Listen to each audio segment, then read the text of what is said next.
Hey guys, welcome back to my YouTube channel, and today I want to take you on a tour of the Nakivubo Stadium. It's located in Kampala, capital city, just near Ham Shopping Ground.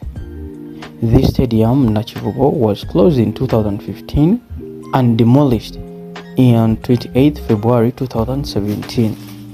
It's under renovation right now as I speak, and it's expected to take $49 million. So sit back, relax, and enjoy this tour.